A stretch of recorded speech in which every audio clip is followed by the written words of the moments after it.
çoban uşaklara değinin. Büyük Kağıt, küçük anlatmalarla. Allah'ın yaratması için. Allah'ın kamil dünyasıyla tanışırız. Çalışkan köpekler. Köpekler pek severler oynama, kaçınma, kışın kar içinde yuvarlanma. Yazında topun ardına kaçma. Ama bilirsin mi sen, hani tüy köpekler işte yapıyorlar. Örnek getireceğim.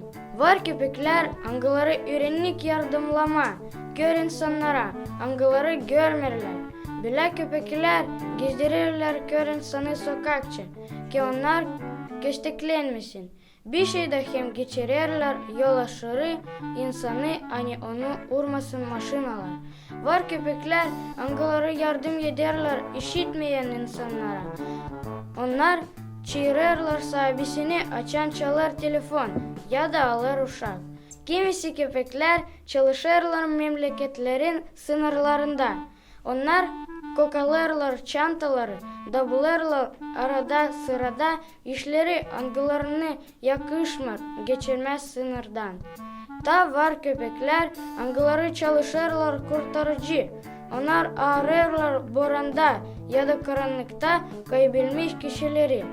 Hepsi bu köpekler anlarlar ki yok nice çıksınlar iş yerinden. Açan iş günü biter, o zaman onlar yakışır oynasınlar. Uşaklar da pek severler oynama, hem kaçınma.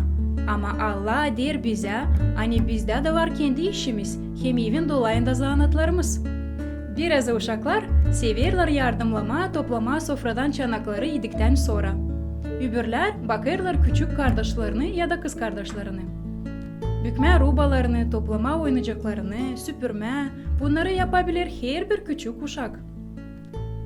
Ailelerde var iş hepsine dini evin dolayında. Allah ister ki biz çalışalım hem işleyelim oflamayarak. Açan iş bitir, o zaman var nice oynamada. Ya söyleyin bana şimdi, nasıl iş becerirsiniz siz yapma? Nice düşünürsün, niçin Allah istemiyor ki biz aldanalım iş yaparken?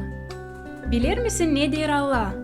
Ver senin işlerini Allah'a da senin niyetlerin gerçeklenecek. Bu yazılı Prитчада 16. başta 3. yerde.